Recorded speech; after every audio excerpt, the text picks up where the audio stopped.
Hey, everybody. Welcome to How Do You Deal? Today we're talking with Mark Forkos, and he's a certified personal trainer, and he's a leader of group fitness at SoulCycle, and that's how I met him. His passion for fitness and well-being stems from a childhood of competitive athletics, followed by an education in biomedical sciences and sports medicine. And Mark works with clients of all demographics and levels of fitness. So I just wanted to welcome Mark today. So say hi, Mark. How you guys doing? So Mark, in this program, we're talking mostly about how to deal with all the things that life throws you. And from the moment that I thought about wanting to share this with other people, you're one of the first people that I thought of that I wanted to ask to contribute, because for two reasons. One of which is that as your friend, which I guess I should say that Mark's a very good friend of mine, you always seem happy. And I know that your life can't all be perfect because nobody's life is. And we all have stress and anxiety, and we all have to learn how to handle it. So you're always happy. So I figure you must have some awesome skills at dealing with things.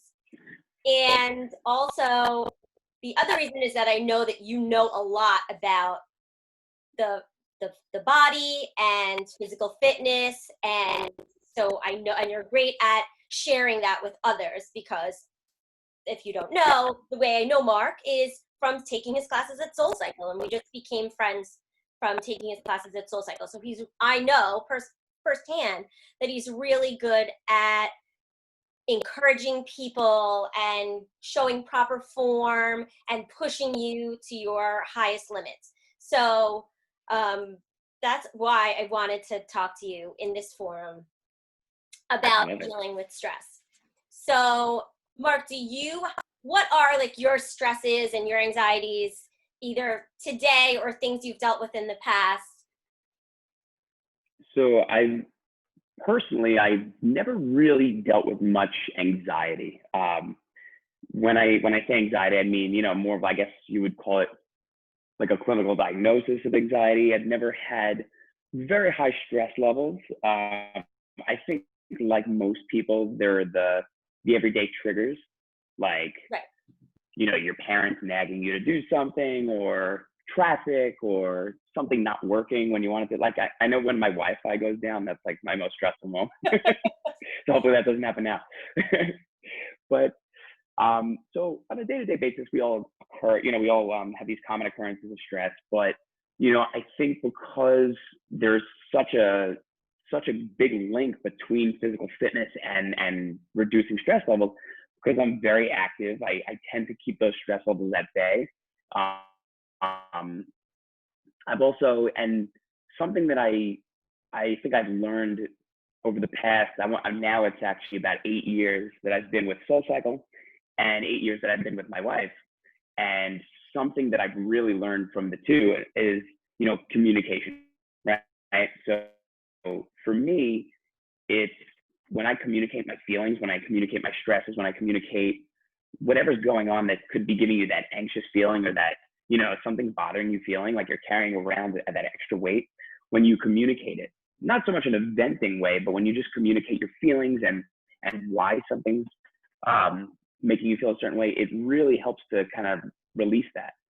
So I think, just in the way that, we were speaking about fitness and how exercise can help you release in a more physical way, from an emotional standpoint, speaking to, whether it's my riders at SoulCycle, my friends, my wife, my family, those are just ways of de-stressing, right? Which is why a lot of people go see a therapist or somebody they can speak to kind of release that energy. Yeah, that's a good point, Mark, because I think a lot of people's anxiety is that they're holding in all the stuff that's stressing them out, and they're just dwelling on it over and over and over and over again. And instead of just talking it out with somebody, and then they let it get to a point where it's, overcoming them and stopping them from being healthy, from living their best life, from doing all the things that they want to do. Yes. Something that I commonly see, and again, I'll probably refer to my wife a lot, because she's, Jody, she's a very productive person. She wakes up and she goes all day, similar to the way I do. Mine happens to be a lot of working out though. So, but hers is in a sense of she likes to make a list of things to do, right? Like most people do. And she likes to go and get them done. And if something falls out of place, immediately it causes stress, right? And I think for a lot of us, we have these long to-do lists, or we just have a lot of things on our mind and we want to get them all done at once, right? We want to take them all and put them behind us. But something that I commonly remind my riders of, or remind my clients of, is, you know, that sense of trying to overcome everything at once is going to lead to that overwhelmed feeling, right? Or that stress feeling. If we can take things one step at a time, or one obstacle at a time, or one opportunity at a time, like I like to say, you tend to just become a little more relaxed, and you can focus on one task at a time. You complete that, you put it away, and you move on to the next one. So I definitely think a one step at a time approach is a great way to deal with some of that. That's a great tip, Mark, because I think when you have a list of 10 things to do, if you only feel like you've accomplished a goal, if you finish all 10 things, that can be very overwhelming. But if you take each thing and you check it off and you're like, okay, I accomplished that, great job. Okay, let's move on to the next one. It's a little bit more manageable. Exactly. And that reminded me of a lot of things that a lot of times I have to communicate that to my clients as well. So if I'm working with a client who has a goal of building a certain amount of strength, or losing a certain amount of weight, or whatever their goal might be, or fitting in a dress size, what I'll always ask them to do is give me 2 short-term goals and 2 long-term goals. And that way, the long-term goals are like, maybe they want to lose 20 pounds, maybe they want to gain 10 pounds of muscle, or maybe they want to fit into that dress size. Maybe that's the long-term goal. And we have to set short-term goals or small wins that'll keep us motivated to getting there. Right. So a lot of times we actually become our own worst enemy, because all we're looking at is the big picture with the long-term goal. But if we can set up that step-by-step approach to get those little wins along the way, it's going to keep you motivated, keep you encouraged, and just keep you enjoying what you're doing. So I think that's a huge part of it. Absolutely. Since we're into the physical aspect of it, can you talk a little bit about how stress affects our bodies? Like, is it damaging for our bodies? For sure. Is it beneficial for our bodies? What is it doing to us? So there are a lot of health studies that talk about stress and its impacts on the body. From an immediate standpoint, when we encounter any type of stress, whether it's, again, I was going back to like the things I deal with on a daily basis, maybe traffic, or somebody said something that kind of irritated you. Those types of stresses are more acute, and they're going to just cause little changes in our hormone levels, but they're going to go away, right? But long-term stresses, maybe you're in a job that you don't like, and every day is a little bit of a stressful situation, and that you're working at that job for 10 years, or, any type of physical stress on your body with it's health related. Or if there's a global pandemic. A global pandemic, for example, right? And unfortunately, a lot of people have had to deal with that. They've had to deal with not being at work, right? And now it's going on 5 months for a lot of us. So that is long-term stress, or being stuck at home with your children and your dogs and things like that, right? Or your cats. And, those types of things can build up day in and day out and lead to that long-term stress, which, getting back to the physiological, when we're under stress, we have changes, fluctuations in our hormone levels, right? There's the most famous one, or the most commonly discussed one, is cortisol, right? So when stress impacts us, we have a hormone called cortisol that gets elevated, right? And that kind of helps our body to regulate what's going on and maintain that balance, that homeostasis that it likes to, right? So maybe it'll dilate your pupils, dilate your blood vessels, increase your heart rate to be able to get some, your body's physiological changes to the physical stress. But in the long term, that can be damaging to the body, right? It can be damaging to your organs, damaging to your mental state. So from a physiological standpoint, long-term stress can lead to like damage in the body, as you're saying. So we don't want to be in that state for a long time, right? We want to find ways of coping and diminishing the amount of stress on the body to allow your body to return to its resting state. So that's why things like exercise are great, or eating healthy, things like that. So what can we do physically to sort of keep those stress levels low? You know, on a daily basis or on a weekly basis, Right. like what can we be doing exercise wise or moving our bodies? What physical things can we be doing to kind of keep those levels low and in Right. a good spot? Because we're all going to have things that are going to stress us out every day. It's going to happen. Something is going to spike your levels up. But like, what can we do to kind of keep For things sure. level? So I recommend for people to aim to get, and some people's schedules may not allow for it, but 20 to 30 minutes of some sort of physical activity, right?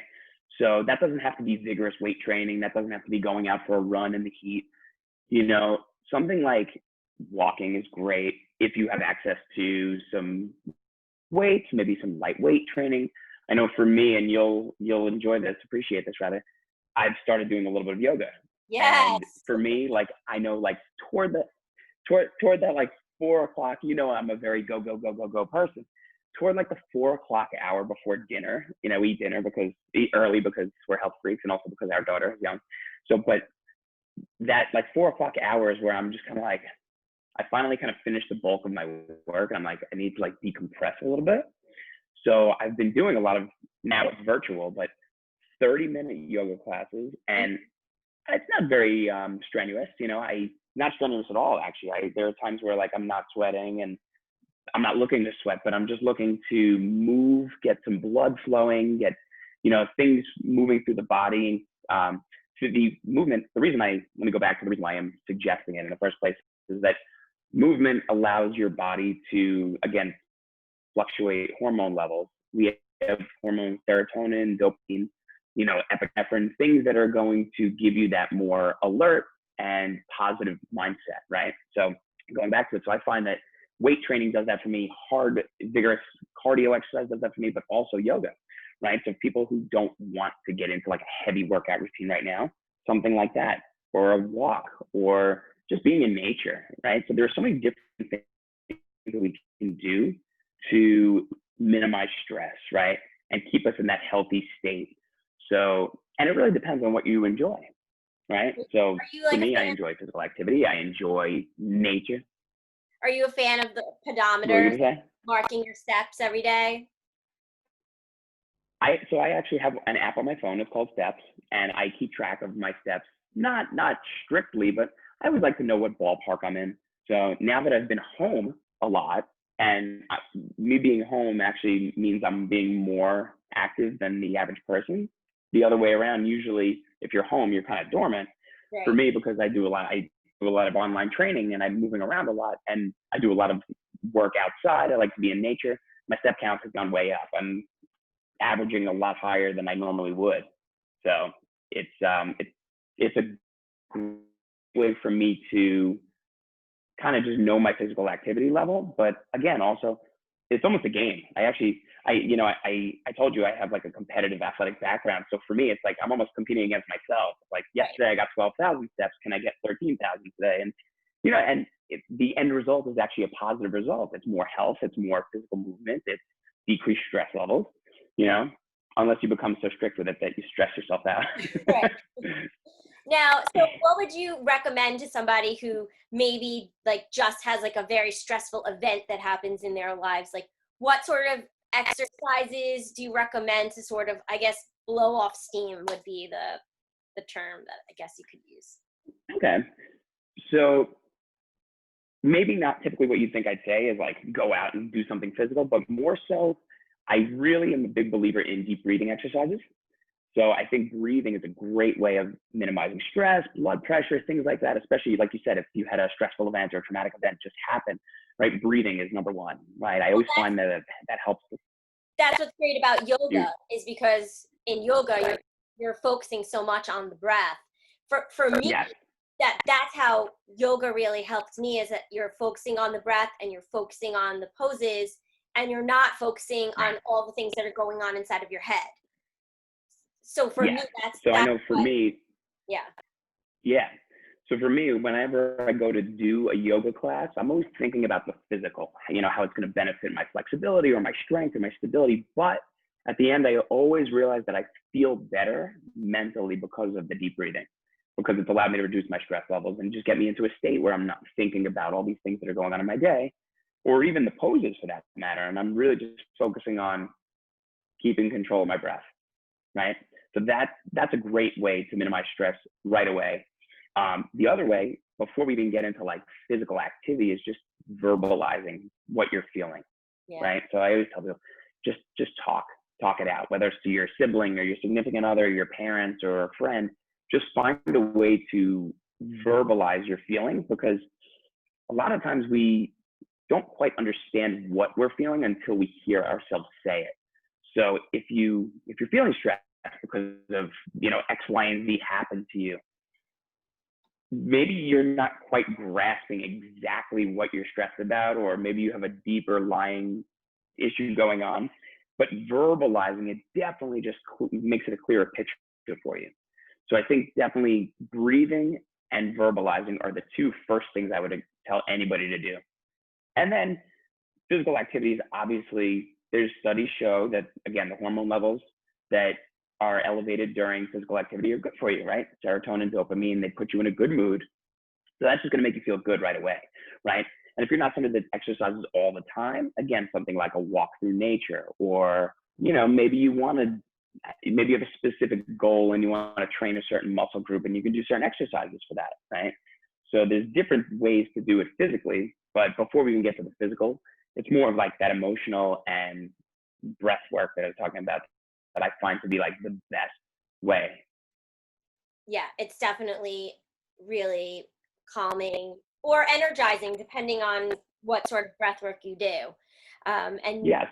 the great thing, Yeah. actually, going back to communicating, which of course is super important, is that with social media today, you can just put it out there on Instagram or Facebook or Twitter, like how you're feeling, or Yes. what's going on in your life. And most of the time, I mean, for me, if I do that, somebody responds and says, "Oh yeah, me too," or "Hey, look, I went through that. Like, don't Right. worry about it. It's fine. Like, you'll get through it. It's no big deal." So I think that while social media, there are the demons of social media. I think one of the Yeah. perks of social media, especially in this pandemic that we're going through right now, where maybe people might feel isolated, is that you can easily grab your phone and reach out to hundreds or thousands of people, and sort of Right. put it out there and see what comes back to you. I totally agree with that. So like anything, there's good and bad sides to everything, right? But I'm a big believer in that your energy attracts similar energy. So if Your you're vibe using social attracts media your tribe. for that's exactly it. Your vibe attracts your tribe. So if you're putting out an energy or an emotion or feeling on Instagram or social or Facebook or Twitter, or whatever it may be, whatever your platform is, you're generally going to attract people that are either feeling the same way or have things positive to say to help you out. So there is that support system through social media that you can find, right? You just have to seek it out. You have to be vulnerable and open to Right. accepting it. So that's 100%. That's a great way of putting it. A lot of times I feel charged up and I feel really great after a workout, and I'll put that out on social media and I'll say, I feel like I just crushed it. Maybe I did, or maybe I didn't. In reality, I don't know, but I feel like I just crushed it. And, I just want to let you guys know, I'm feeling great today. Like, let's all have a great day. And usually you'll get people that will respond and say, I just did too. And I feel great. Have a great day. So you start to attract that same energy, right? So And that's a really good way people also of, might see you and like think to themselves like, "Oh, I didn't get my workout in yet today. I better go do that now." Or yeah, that's what I love also about like posting on social media.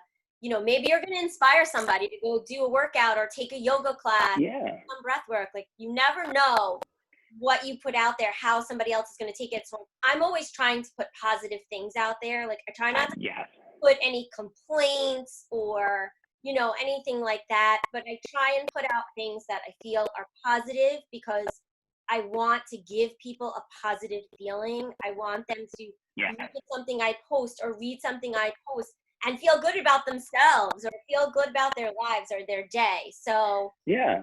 you know And there's also, something that I really like to pride myself on, but I really I try to spin everything in a positive way.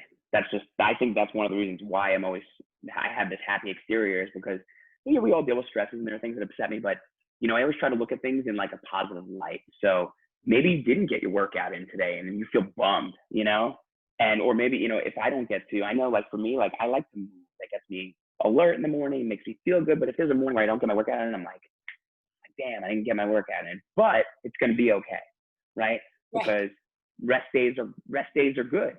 Right. And maybe I'll just control what I'm eating today, or maybe I'll just go for a walk later and that'll be my physical activity. So not every day has to be like 100% like you're crushing it. So if I have a day where I'm not, I'll share that as well. I'll put that on social media and, spin it in that positive way so that people can say, oh, you know what? I missed my workout.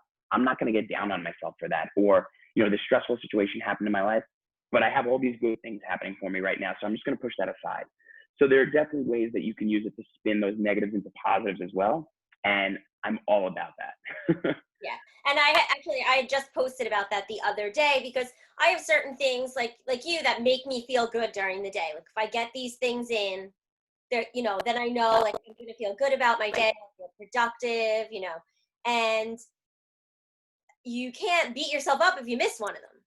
That's not the point. The point is that Right. those things make you feel good. Right. For me, I like meditating, I like breath work, I like doing yoga, I like doing that every day. But if I don't meditate today, like you can't beat yourself up over it. There's supposed to be things that make you feel good. So doing Right. as much as you can every day to make yourself feel healthy and feel good is the most important thing. Yes. And like you said, there's all these different facets. There's the physical exercise, there's breath work, there's meditation, there's just talking, there's, also just finding hobbies. There are hobbies that I have. I like gardening. I like little projects that I can do around the house. I have a daughter. I like to just play with her. She definitely like helps to de-stress. For sure. So there's a lot of different things. It doesn't always just have to be fitness related either, right? So Right. I think, and I revisit this question a lot. I tend to ask myself a lot, what am I passionate about? What are my hobbies? And if I can't answer that, then I know like I need to like take a step back, because I'm going in the same direction too much, right? I need to take a step back and just kind of like reevaluate things and say, okay, like, what are these? I need like at least 5 things that I can list off that make me happy. So like when I want to do something in my spare time, it's not just work out, because Right. after a while you don't want to work out all the time. Right. So maybe you like to paint, maybe you like to garden like I do, maybe you like to, I don't know, do cook. Yeah, like there's so many different things. And by the way, I've taken up a lot of cooking during COVID. I'm not very good, but I've taken up a lot of cooking. So I throw in a little music and I cook. There you go. Perfect. Well, Mark, thank you so much for today. This was an awesome conversation. I can't wait to put it out there because This I is think great. you're really going to enjoy it. Mark, do you have anything that you want to plug before we go? If you guys want to follow me, you can follow me on my Instagram. That's the social media channel that I'm on the most. It's at MD and my last name, which is Forkos. So at MD Forkos. And yeah, I post all my content there. I post inspirational things. I post workouts. I post pretty much anything to create a dialogue so that we can talk about things, constantly asking any questions that you guys have. So if you have any reason that you want, anything that you want to ask me, rather, you can reach out to me there, or you can email me. My email is mark.forkos@gmail.com. So Perfect. there. And I'll include both of those in the show notes. Thank you so much, Mark. It was awesome talking to you. And thanks everybody for watching. Thank you so much. See you next time. Thanks, Mark.